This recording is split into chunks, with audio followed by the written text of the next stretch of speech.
គ្រប់ជំសួរទៅកាន់ពុកម៉ែបងប្អូនទាំងអស់គ្នាបាទថ្ងៃនេះដែរគឺយើងត្រឡប់មកជួបគ្នាសាជាថ្មីតាមសំណុំពរបងប្អូនខមមិនឲ្យខ្ញុំ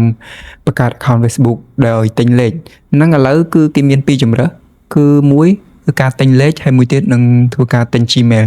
វាល្អដូចគ្នាអញ្ចឹងហ្នឹងគឺខ្ញុំមកបង្ហាញពីរបៀបនៃការទិញលេខបាទអញ្ចឹងតោះកុំឲ្យខាតពេលយើងចូលមក LD យើងមកណាយើងអ្នកគ្នាដឹងហើយការងារអស់ហ្នឹងមាន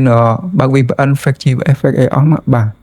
រៀបចំឲ្យស្អាតមកហើយយើងចូលមកកាន់យើងបង្កើតលើ Facebook Live អ្នកគ្នាកុំបង្កើតលើ Facebook Scene ណាខ្ញុំបញ្ជាក់អ្នកគ្នាបង្កើតលើ Facebook Live មកណាអូខេអញ្ចឹងយើងយកពាក្យ create new account ហ្នឹងមកបាទអញ្ចឹងយើងទៅយកឈ្មោះសិនមកយ៉ាងណាយើងចូលមកកាន់ name generate នេះមកហើយយើងយកឈ្មោះមួយណាក៏បានដែរអញ្ចឹងយើងយកឈ្មោះរៀងខ្លីទៀតកុំវែងពេកអូខេបាទអញ្ចឹងថ្ងៃខែឆ្នាំកណ្ដាលយើងចេះតែដាក់មកយើងដាក់ចាំខ្លួនយើងណាកុំចេះតែដាក់អូខេអញ្ចឹងខ្ញុំដាក់ប៉ុណ្្នឹងទេណា female អូខេអញ្ចឹងកន្លែងនេះគឺលេខទូរស័ព្ទបាទអញ្ចឹងគឺខ្ញុំមកបង្ហាញ website ចំនួន2ក្នុងការទិញលេខអញ្ចឹង website ទី1គឺមានតម្លៃទិញលេខថោកហើយវាបើយើងបង្កើតថ្មីយើងអាចទិញបានច្រើនដងហ្នឹងហើយតែថាយើងប្រើយូរទៅវាអត់ចង់ផ្ញើកូដឲ្យបាទអញ្ចឹងឥឡូវយើងទៅចូល website ទី2 SMS នេះបាទ website នេះល្អទិញលេខផ្ញើកូដទិញលេខផ្ញើកូដតែរៀងថ្លៃទិញគឺអស់ថ្លៃបាទអញ្ចឹងអ្នកគ្នាជាជំរើសអ្នកគ្នាចង់ប្រើមួយណាក៏បានដែរតែ website ពីរហ្នឹងគឺពេញនិយមដូចគ្នាអានេះវាទិញលេខថោកតែអត់សូវផ្ញើកូដបានទេតែបើដំបូងអ្នកគ្នាគឺផ្ញើកូដបានច្រើនហើយបង្កើតបានច្រើន account រំតែវាឈប់ចង់ផ្ញើឲ្យតែវានៅតែផ្ញើតែគ្រាន់ថាវាយើងដូរលេខដូររហូតអញ្ចឹងតែបាននេះគឺទិញមួយគឺដឹងតែផ្ញើកូដមួយហ្មងវាអត់ចេះអត់មាននៅញញទេតែស៊ីលុយខ្លាំងតិចបាទអញ្ចឹងឥឡូវយើងធ្វើការទិញលេខដូរមកណាបាទអញ្ចឹងយើង select លើ Facebook យើងមកយើងយក ដូរនេះមកណាបាទអញ្ចឹងទៅហើយចាំតិចដល់ណាបាត់ហើយខានទិញយូរចង់ផ្លេចដែរណាអ្នកគ្នាខ្ញុំខានបង្កើត account យូរអញ្ចឹងគ្នាយើង comment ច្រើនដោយសារតែរវល់ពេកដល់ពេលអញ្ចឹងអត់បានធ្វើវីដេអូបង្កើត account អញ្ចឹងអធិស្ឋានផងបាទទៅដល់ណាបាត់ហើយអ្នកគ្នាឃើញឬក៏ទិញអត់បានអូខេអញ្ចឹងទិញមួយទៀតមកទិញផ្សេងមកទិញប្រទេសផ្សេងហ្វីលីពីនហ្នឹងដល់ខ្ញុំចុចច្រឡំអ្នកគ្នាទិញកន្លែងនេះតាអូខេតោះធ្វើការទិញមកតាមតិចឥឡូវយើងទិញហ្វីលីពីនណាបាទធ្វើការបាយមកច្រឡំមិនចេញច្រឡំជាស្រ័យបាទយើង copy ឡើងនេះមកណាបាទហើយយើងធ្វើការចេញមកវិញមកយើងវាយលេខយើងដាក់លេខយើងចូលខ្លាច់មកបាទកន្លែងនេះគឺ password យើងដាក់មកអ្នកគ្នាដាក់ password មកអូខេខ្ញុំដាក់ប៉ុណ្ណឹងណាអូខេបាទអញ្ចឹងអ្នកគ្នាយក not now នេះមកបាត់ save វាក៏បានដែរហើយយើងធ្វើការចាំបន្តិចកុំឲ្យវានេះចុចញាប់ពេកវាអាច error បាទអញ្ចឹងមកយើងចុចមក website ហ្នឹងគឺធ្វើការទិញមួយដល់កំហោហ្មងដល់បានកូដដែរអត់យូរទេបើ website នោះទិញថោកតែកូដវាផ្ញើអត់សូវល្អដែរនេះអានេះផ្ញើល្អជាងបាទអញ្ចឹងយើងចាំយកកូដមកចាំមើលថាជាប់180អត់អ្នកគ្នាយើងធ្វើការចាំមើលទាំងអស់គ្នាជាមួយនឹងការទិញលេខបង្កើត account បាទធ្វើការចាំតិចវាមិនយូរម៉ានទេមក plate ដែរ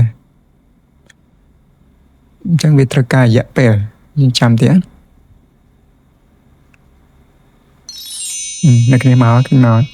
បាទអញ្ចឹងយើង copy មកវាអត់យូរទេ website ហ្នឹងលឿនអ្នកគ្នាតែគ្រាន់តែវាញ៉ាំលុយតិចដាក់ម៉ាំងហ្មង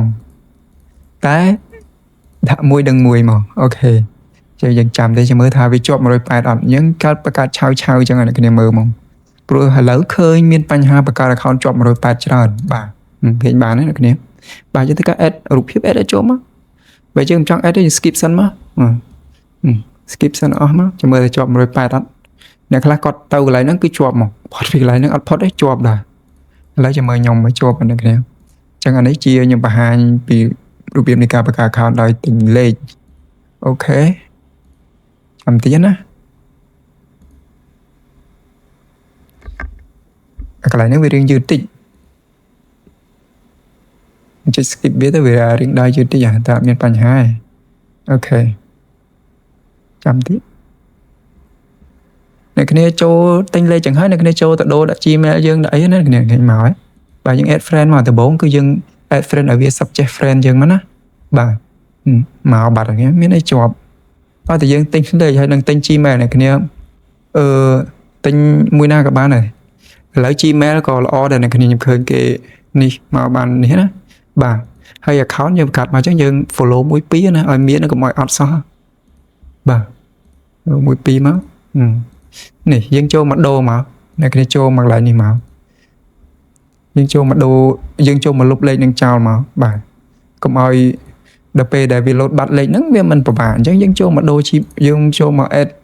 Gmail យើងចូលមកយើងប្រើ Gmail អីអ្នកគ្នាប្រើ Gmail អីខ្ញុំប្រើប្រភេទ Soho ហើយនឹង Yandex បាទអញ្ចឹងអ្នកគ្នាប្រើអាណាដាក់ហ្នឹងមកណាអូខេយើង add ចូលខ្វាច់មក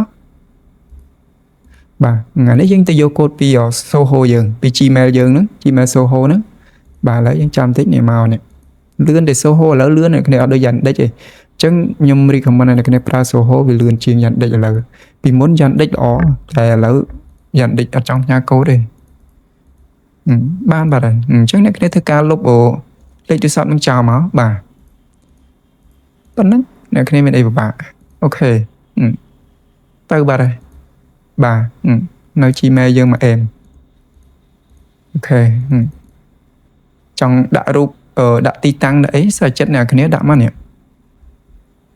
យើងបើយើងចង់ឲ្យចាប់ Family លឿនណាតាមបទពិសោធន៍ដែលខ្ញុំធ្វើអ្នកគ្នាគួរតែដាក់ចាំមើលចាំតិចដាក់រូបភាពអីសិនមកអញ្ចឹងខ្ញុំបង្ហាញអស់ហ្មងខ្ញុំចូលទៅបង្ហាញអស់ចាំតិចដឹងមានរូបភាពអត់ទេខ្ជិលទាញចូលទៀតណាអ្នកគ្នាខ្ជិលមហាខ្ជិលហើយអត់រូបភាពទេអ្នកគ្នាហ្នឹងអត់រូបភាពទេអញ្ចឹងខ្ញុំទុកកន្លែងរូបភាពខ្ញុំទុកសិនណាបាទអញ្ចឹងខ្ញុំ skip កន្លែងមួយសិនណាបាទកន្លែងនេះអ្នកគ្នាដាក់ទៅណាអ្នកគ្នាដាក់មកនេះខ្ញុំដាក់ទៅ New York វាដូចតាមមុនដែរអ្នកគ្នាខ្ញុំបង្កើតមកខ្ញុំដាក់ទៅ New York ខ្ញុំជឿចិត្តដាក់ទៅ New York account ខ្ញុំជឿចិត្តដាក់ទៅ New York ខ្ញុំស្រឡាញ់ New York អូខេសើចសិនចេះដាក់មកអ្នកគ្នាអត់តែមានកតុយ New York ដាក់អស់មកបាទទៀតមក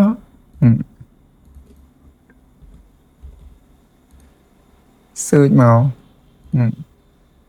យើងដាក់អញ្ចឹងដើម្បីឲ្យវាចាប់ frame លឿនបើយើងអត់ដាក់អ្នកគ្នាបង្កើតឲ្យអត់ដាក់អត់ងាយចាប់ទេបើខ្ញុំដាក់ខ្ញុំសង្កេតមើលគឺតា 3-4 ថ្ងៃចាប់មកហើយខ្ញុំអត់ដាក់ active ទៀត 3-4 ថ្ងៃចាប់អស់ family ខ្ញុំខ្ទេច account ខ្ញុំអស់យូរមួយអាទិត្យខ្ញុំអត់ដាក់ active ទេនេះអ្នកគ្នាដាក់អីដាក់អានេះការងារយើងគេ work plan ណាថ្ងៃអនាគតចង់ខ្លាចជាអីអូខេប៉ុណ្ណឹងមក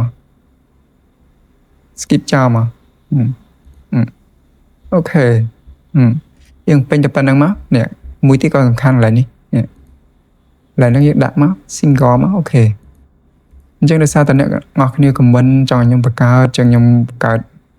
មួយនេះអ្នកគ្នា add រូបភាព add អីមកណាដើម្បីវាចាប់ family លឿនណាដោយសារវីដេអូនេះខ្ញុំអត់ចង់ឲ្យវែងពេកខ្ញុំជិលកាត់ខ្ញុំជិល upload view ពេកនៅក្នុង YouTube ខ្ញុំចេះតែធ្វើទៅ YouTube ខ្ញុំរកអត់ដែលបានរលុយហ្នឹងចេះតែចែកម្លែកទេមានចង់បានអីទេចែកម្លែកឲ្យគ្នាយើងចេះបង្កើត account ដែរទេអញ្ចឹងអ្នកគ្នាចូលទៅចាក់ 2FA ចូលទៅអីឲ្យស្អាតមកណាអ្នកគ្នាខ្ញុំមកបានបង្ហាញច្រើនទៀតណាដោយសារវីដេអូមុនដូចជាខ្ញុំបានបង្ហាញពីរបៀបចាក់ 2FA ដែរបាទនេះយើងចូលមកចាក់មកណានេះ 2FA នៅកន្លែងនេះខ្ញុំអត់ចង់បង្ហាញញ៉ៃ view វិញខ្ជិលនេះ 2FA អ្នកគ្នាត្រូវចាក់អ្នកគ្នាដាច់ខាតត្រូវចាក់ដើម្បី account យើងគឺរឹងមាំបើយើងអត់ចាក់ទេនៅពេលដែលជាប់ 180 គឺយើងដោះវិញក៏អត់បានដែរបើ account យើងមាន 2FA មានអីត្រឹមត្រូវយើងដោះវិញភាគរយគឺបានមកវិញបាទអញ្ចឹងអូខេវីដេអូហ្នឹងគឺមានតែប៉ុណ្្នឹងឯងក្នុងការបង្កើត account គឺវាបង្កើតបាន 100% ដល់អត់មានជាប់ 180 អីទេអ្នកគ្នាឲ្យតែអ្នកគ្នាទិញលេខបង្កើតហើយនឹងទិញ Gmail បង្កើតព្រោះឥឡូវបើអ្នកគ្នាអត់ទិញ Gmail ទេអ្នកគ្នាធ្វើតាមវីដេអូខ្ញុំពីមុនដែលខ្ញុំបង្ហាញពីរបៀប fake phone number ណាទិញលេខខ្លាំងៗយកមកដាក់នឹងឲ្យដូរ Gmail ហ្នឹងអត់កើតទេអ្នកគ្នាដាក់ជាប់ហើយ10 account ជាប់នឹង10ហើយបាទអញ្ចឹងវីដេអូហ្នឹងគឺមានតែប៉ុណ្្នឹងហើយអរគុណច្រើនសម្រាប់ការចូលមកទស្សនានៅវីដេអូមួយហ្នឹងកុំភ្លេចចុចឲ្យមេដៃម្នាក់មួយផងដើម្បីជាកម្លាំងចិត្តក្នុងការធ្វើវីដេអូព្រោះធ្វើអត់បានលុយទេធ្វើគ្រាន់តែជាចំណេះដឹងនិងជា អ្វីចង់ចែករំលែកជូនពុកម៉ែបងប្អូនទាំងអស់គ្នាទេបាទអរគុណច្រើនអ្នកគ្នាបាយបាយ